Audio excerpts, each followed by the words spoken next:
بسم اللہ الرحمن الرحیم۔ ایک طبقہ قیس بن خرشہ رضی اللہ عنہ الچی ہو کر رسول اللہ صلی اللہ علیہ وسلم کی خدمت میں حاضر ہوا اور عرض کیا، یا رسول اللہ، میں آپ سے اس پر بیعت کروں گا جو آپ اللہ تعالیٰ کی طرف سے لائے ہیں، اور نیز اس پر کہ میں حق ہی بات کہوں گا۔ پس رسول اللہ صلی اللہ علیہ وسلم نے ان سے فرمایا، ان قریب تم پر ایک ایسا زمانہ آئے گا جو تم کو ایک ایسی سلطنت کے ساتھ آزمائے گا کہ تم کو اس میں حق کہنے کی قدرت نہ ہوگی۔ یہ سن کر قیس رضی اللہ عنہ نے کہا، خدا کی قسم، جس چیز پر میں بیعت کروں گا اس کو ضرور پورا کروں گا۔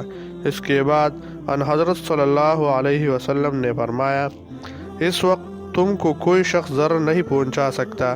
چنانچہ قیس رضی اللہ عنہ زیاد اور اس کی بیٹی عبید اللہ کو اس وجہ سے برا کہتے تھی کہ یہ لوگ شرع کی مخالفت کرتے تھے اور جو ظلم وغیرہ کے مرتکب تھی، اور عبید اللہ بن زیاد یہ وہی مردک ہے جو یزید کی طرف سے حضرت امام حسین رضی اللہ عنہ کے قتل پر مامور ہوا تھا۔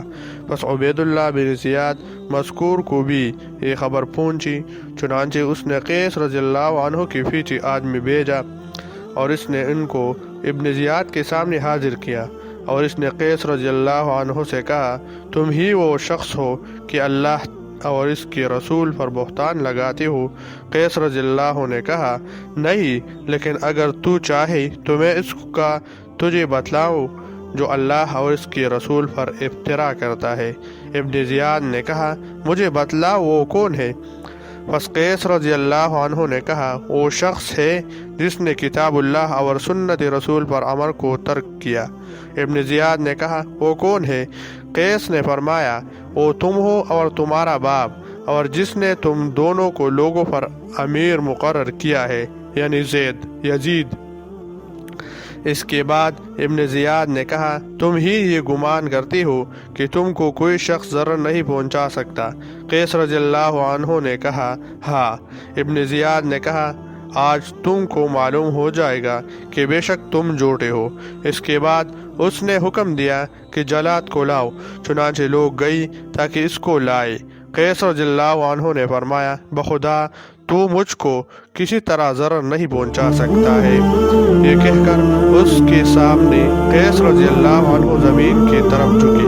پس لوگوں نے ان کو ہلایا تو دیکھا کہ وہ مر چکے ہیں۔ اللہ تعالیٰ ان پر رحم کرے اور ان کی مغفرت فرمائے۔ اور رسول اللہ صلی اللہ علیہ وسلم نے سچ فرمایا تھا۔